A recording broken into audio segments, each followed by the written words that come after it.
Hello, and welcome back as we get ready to close the book on this campaign like Val Kilmer closed the book on his marriage to the actress who played Sorsha. In Perfidious, Pete plays XCOM, War of the Chosen. It's been a hoot. We've lived, we've laughed, we've loved, we've made fun of Jim Morrison's leather-clad bloated corpse. We mocked Virgil Adamson's blindness, and of course, yes, I mean, as obligated and contractually mandated, we killed Goose. We've really done everything there is for a single Val Kilmer to do on this world, much like Val Kilmer himself. You're right, John. Val Kilmer has achieved as much as he can possibly achieve. There are no more mountains for him to climb. Like Alexander, he will weep, for there are no more worlds for him to conquer. Operation Leviathan is all that remains, and it's time for us to go down and complete it. Yeah, shut up, Bradford. No, Virgil, I love you, buddy, but you're not on this mission. I'm sorry. We've already chosen our team. It's a little sad that we made an Alexander of Macedon reference, and we're actually, or Macedon, Macedonia, whatever you want to call him. It's a little sad that we made reference to him, but we actually aren't going to get to bring him on this mission. But that's okay. We've already got our chosen team, our anointed warriors, our select few, those champions who will be championing us in this life and beyond. You know what? You're tired, Mad Mardigan? Why are you? You shouldn't be tired. You didn't get hurt or anything. Fine, you know what? Here, like, I've got a billion of these, and it's not like I'm using them, so get revitalized. There you go, you happy now? Got shots, you hurless, let's give you some AP rounds. AP rounds are really the only thing we care about, and it occurs to me, why do you not have any? Make utility items available. Somebody has AP rounds, and I want them. Pistols are going to hold us in very good stead against the Avatar, except for the fact that he will teleport after every single time we use them. Probably the Avatar, they're going to be a little challenging for us. It feels like, in all likelihood, what we're going to have to do is wind up Mars Voltaing them to death, because Blade Storm's not really going to help us out on that. We can't really pistol them. Their teleportability is going to be problematic in that respect. There are many things that the Avatars have going for them that we don't have hard counters or any kind of counter for at all. We're probably just going to have to shock the shit out of them when we find them. Get another chance. Could you not have maybe generated a little more? Maybe, just maybe, you had a fallback plan, a fail-safe there, Dr. Tigan? Something? Over this thing 50 times. Take a breath. You know, I'm thinking about this, and I'm actually now a little concerned about how we're going to interface with the Avatar. The Avatars may prove to be a fairly significant challenge for us. The one thing this team does have going for them is they are good at fighting, like, groups of uncontrolled or unkilled enemies. So the fact that there may be a couple things shooting at us at the end of every turn, not really a huge problem for these guys, since by and large they're going to be mostly immune to that. But I'm thinking about the actual Avatar killing itself, and that may be somewhat difficult. We're going to have to make sure we have a lot of focus going into the final room, and also that we can maintain our focus levels as well. Gate is primed and ready, sir. Patch me through. Patch me through to what, Bradford? All right, people. The world got its wake-up call. Who are you talking to, John? And now they know the truth. Advent is so when you said patch me through, what you really meant is just turn on the intercom? They've got a full-fledged war on their hands now. While the aliens struggle to contain our world, we're gonna make a move on theirs. And by their world, we actually mean our world, just the part of it we don't really visit very often, the part that's underwater. Because, you know, space is actually way more forgiving than the deepest part of the ocean. Pressure differential in space is basically 1 atmosphere, whereas, you know, down in the hoary depths of the ocean, it's between hundreds and thousands of atmospheres, because water is fucking heavy. Don't wish me luck, Bradford, by the way. Wish me triumph. Also, what is this haunting, eerie image that I'm looking at here? Just, is this like our last known photo? That doesn't bode well.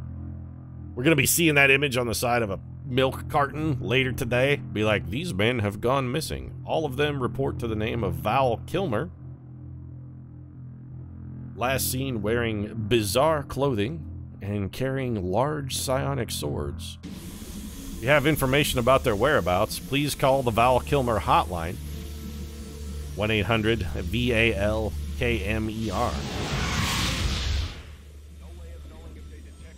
You know, I'm just gonna turn the radio off, John, because I can't hear anything you're fucking saying, ever. I know there are words coming out of your mouth, but they just don't matter. Ethereal, same for you. You're actually hard to understand when the audio's not all fucked up.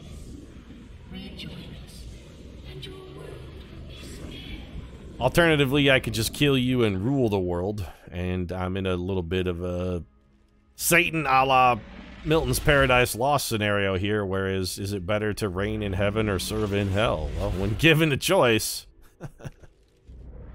I don't work for nobody. I'm Val Kilmer. Do you know who I am? Question me, you'll never work in this town again. I'm Val fucking Kilmer.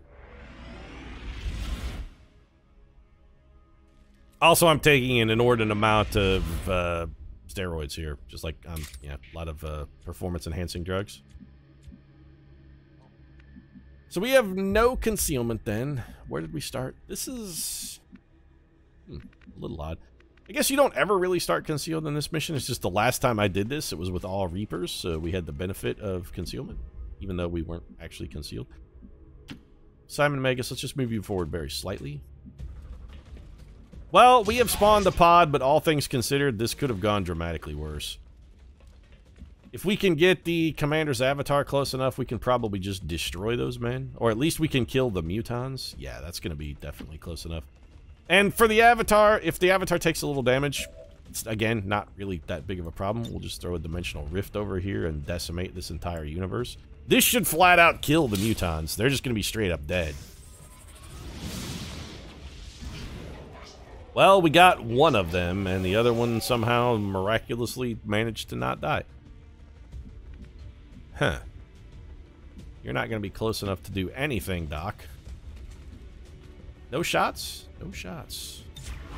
Guess we'll put you on Overwatch, because the enemy does have to come at us if they want to get to us. And again, if the Avatar takes a little bit of damage here, it's not the end of the world. Putting Batman on Overwatch is... that's pissing up a rope right there. Basically spitting in the wind on that one. You've got a shot. Not a good one. I'm actually more worried about the Muton than I am about the Archon, but we have a so much better chance of hitting the Archon. We could also just Mars Volta. You know what? Yeah. Mardigan, I hate to have you using focus early in the mission, but we want that man dead. That beast dead, that critter dead, that whatever it is you want to call him dead. Mostly it's just the dead thing is what we're focusing on here. It's the dead part that's important. Him being dead. Chris Knight, 51%. You know, it's probably better than we're going to get on an Overwatch shot, so go ahead and take it. You have completely shit the bed. Chris, gut shots are hurtless. You're maybe our best shooter, because I know you have bonus accuracy. If you can get a shot from here, we might have you take it, but you can't. Well, we're going to rely on 3 shots of pistol Overwatch to keep us from being dead here, which is unfortunate because it means almost all of them got a hit. What a surprise, Batman missed. Oh, the dodge is straight up horse shit, though. Didn't matter, you still got gutted like a fish because you came running up at a Blade Storm guy. Thanks for the free focus, by the way. Appreciate that. And the turn could go ahead and end at any moment because everybody's dead. There we go. Well, you know, some catastrophic collateral damage to begin things there. Little unfortunate. Any other enemies up here? No? Mad Mardigan, get this focus to replace that which you used to kill that. Well, we got enemies now.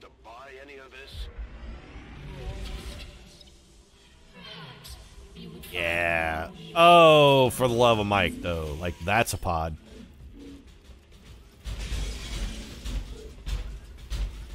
That's not just a pod. That's a very fucking significant problem, though. Wow. Okay. So, a sectopod, 3 robots, and what appears to be a muton. I really wish we had that dimensional rift back. Well, speaking of dimensional rifts, I mean, we could dash in here and try and do some damage with one of our own. If we had Simon Magus come up here and hit this robot, and then we bonus actioned him. Magus, your bonus action by Batman. We have Batman bonus action you, and then he can throw a Mimic Beacon. How far can he throw it? Far enough. This is a really ugly start. I hate to have to use my Mimic Beacon so early, but this pod is nothing short of egregious, actually. So Simon Magus, we're going to have you come hit a robot and just hope that you can get enough. We got to kind of hope that you can get a pip of focus out of this. I really dislike the plan I'm about to engage in. It is not good. This is an objectively bad plan here. Get focused, come on. Damn it. Okay, so we're gonna have Simon Magus parry so that he begins to parry. Doc, you bonus, not Simon. It's Batman that bonuses Simon. Batman, give our boy his advanced teamwork action.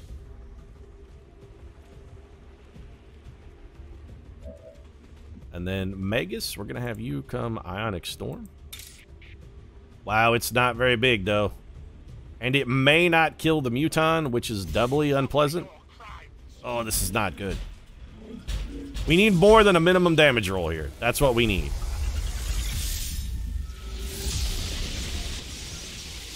Yeah, we didn't get it though. Like that, we needed more than that, and you didn't give it to us. We needed more, you didn't get it. So focus, Mimic Beacon has to go out here because Mad Mardigan's standing out there in the open with his ass suspended in the breeze. Real genius. You could bonus Doc Holliday, Gut Shot, Shaherless can't really do anything. Can you even get a shot at anything, Gut Shot? Well, you can see the Sectopod, and surprisingly, you can actually do some decent damage to it. So hit it with the lightning hands. The Sectopod alone takes out our Mimic Beacon, and we're gonna need more backup. He's gonna need some help. Shaherless, fire another shot.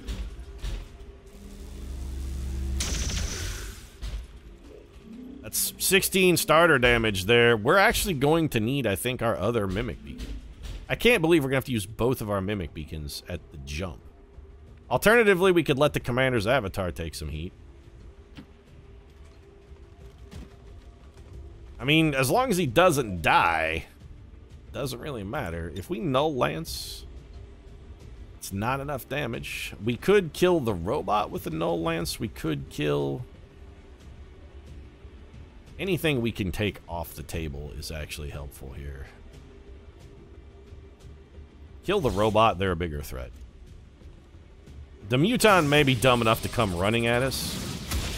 I don't think they will be, but it's possible. I don't want to have to use my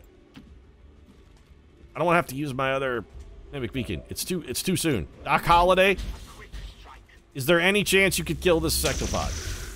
You're gonna be like 1 damage short though, aren't you? He's gonna be like 1 damage short. Actually, more like 2. We're gonna leave a Sectopod alive with 2 health. This is going to end tragically for us. Real genius, is there any way... You know what? Yes, we can get the Sectopod. Just bonus action our boy, Doc, Gunslinger Extraordinaire. This is on you, bro. You gotta take this one down. You can't make it miss. There it is. We've done it. Beautifully executed. I meant not just the Sectopod, but our whole plan in general. And now we gotta see if between the Mimic Beacon and the Commander's Avatar we can hold on. This guy being an idiot is really gonna help us a bit. No, that killed him though. He had no health left. How did that not kill him?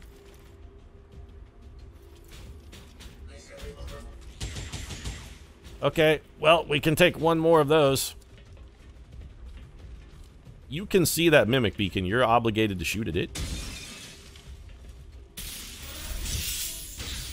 Simon Magus, stay strong. You're obligated to shoot at the Mimic Beacon, though. I'm just putting that out. Oh, never mind. You're dead to a Blade Storm. And thanks for the free focus shit, Biscuit. I appreciate the help. Not being facetious there, I genuinely appreciate the help. We actually desperately needed it. That sectopod was a huge problem. One which you have made not really that much of a problem anymore. So, Doc Holliday, I think we have you come and murder the robot. We got to start building up focus here. Again, having a lot of focus is going to be very relevant to us anytime we need to fight an Archon. It seems like Mars Volta is going to be the weapon of choice against those guys. Don't take a momentum move, just stay in place and parry. Mad Mardigan, I'm going to just bring you up to cover here. I don't want to go any further forward because I don't want to risk spawning another pod. Let's just start Pistolero in here. We don't need anything super fancy. We can't melee a Muton because they also have Blade Storm. If we go up and try and melee one, we're just going to get whacked. You can't see that guy? I mean, no, that makes perfect sense. Gut shot. How about a little Pistolero action from you? 58% is not fantastic, but it should be good enough. There we go. Dead Muton. Did you make a little ball? You made a ball. Don't do what you did last time, Pete, and in your aggressiveness to get the little balls run too far forward too fast. Your team is still all spread out. You don't have cooldowns available. Let's not do anything egregiously stupid. Let's maybe fall back and play a little more conservatively here. Togetherness is part of our it's part of our might. Like the fact that we fight as a unit. We're like the Mighty Ducks, man. We got to go for the flying V on this one. We can't just be running in individually like assholes expecting the knuckle puck to be what brings it home for us. Knuckle puck's a pipe dream. I want the focus, yes, but not if it makes me spawn another pod.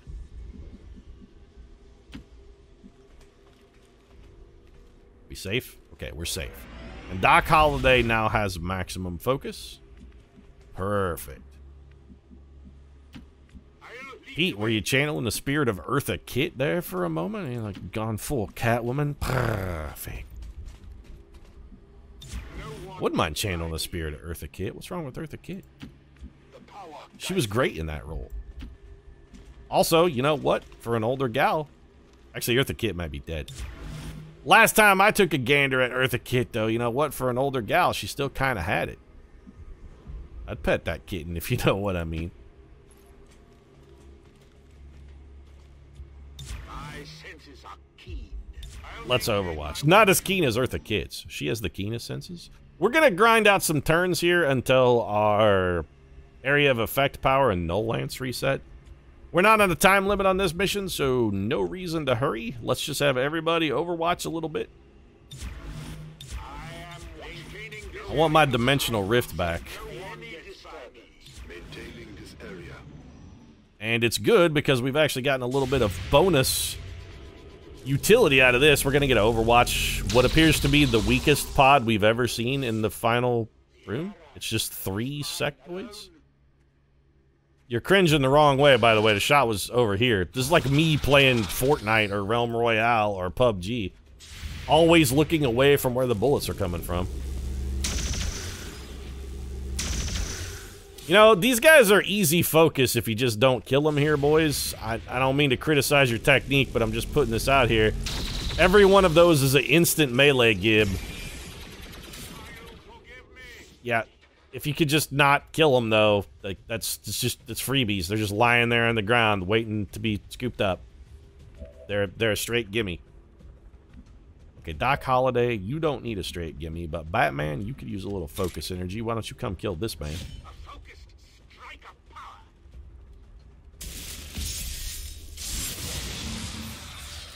Rent 2 damage into our little friend back there. Okay, that's gonna max Batman's focus. Perfect. +1 for the kill, +1 for the pickup.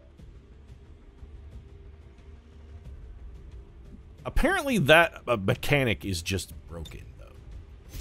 Anytime you're going to get more than 1 focus at a time, for whatever reason, it just doesn't seem to work. Mad Mardigan, we could send you in and have you get a kill. But what are the odds that spawns another pod of something behind you? Almost 100%. Let's hold off on that. I know we potentially just gave away a freebie point of focus there, but I want the team in relative density here before we move forward. And we've got some turns on the pickups, plus if Mad Mardigan had ran in and killed that man with a melee attack, he would have done exactly the same thing that Batman did. He would have killed him, gotten one for killing them, but then also been standing in a tile that had one in it, and when he picked it up, it would have failed to trigger. I think all things considered, we're better off to slow play this one a little bit. This does give us the additional added advantage getting to decide, by the way, who gets the focus. So Mad Mardigan, I think you definitely get... You know what? Take them both, actually. This puts Mad Mardigan at max focus. It's good for Mardigan to be at max focus because he is our fastest guy. Fastest man on the team. Fastest man. #1 in foot speed. #1 in our hearts. We've got enough juice stored up now that if we happen to need an Ionic Storm, we've got Ionic Storms available. We're just going to pile up an Overwatch, and then I think maybe this is where we'll wrap up this episode. I know it's maybe a little on the short side, but the next couple pods we're going to run into should be fairly challenging, and that last room always takes more than a little work to get through. And I think this time is going to be a little harder than average. As far as final base assault goes, this playthrough may pose one of the most difficult final room battles we've ever been forced to do. I will sense any disturbance. Yeah, you're good like that. Commander's Avatar, why don't you come over here and just drop us a little Overwatch? A bunch of faceless. I hear them over there. I guess maybe we got the really hard shit out of the way early, and now they're just bringing in the gimme pods? We missed, by the way. Well, Real Genius didn't. That should, if nothing else, get their attention. That's actually not a gimme pod at all, though. That one's... Okay, this is ugly. We're gonna get to soften them up a little bit, give them the old meat tenderizer here, which is good, because they basically look like a walking Lady Gaga. We might even drop one with Overwatch. Nope, not with that miss, we aren't. Definitely not with that double miss. Well, the Commander's Avatar did some work. Never mind, we did drop one. No, did we? Yes? No? I can't tell. There's just a bunch, there's just big piles of meat everywhere. Everything is piles of meat. If you guys would all scrum up, though, we can start next episode off with a giant bang and throw in one Ionic Storm that kills, like, most of you. And that will be both impressive and also a nice punctuation mark on Val Kilmer's career. But I think we will wait for next episode on that. Also, I may mind control one of those berserkers just because they have a lot of health and can really take a beating. If you enjoyed this one, feel free to drop a like down in the comment section. Support really does mean a lot. If you'd like to see the culmination of the Kilmer Empire, you might consider subscribing as well. We post new episodes of XCOM every single day. Right now, I have to go get the king ready to take his crown. It's going to take some doing. I'm actually seriously concerned about the avatars. I didn't think about the fact that they have a ton of armor, so our pistols aren't going to be great. They teleport after they're damaged. That's going to be tricky. Want to see how that works out? You know what to do. Thanks very much for watching. I'll see you again soon.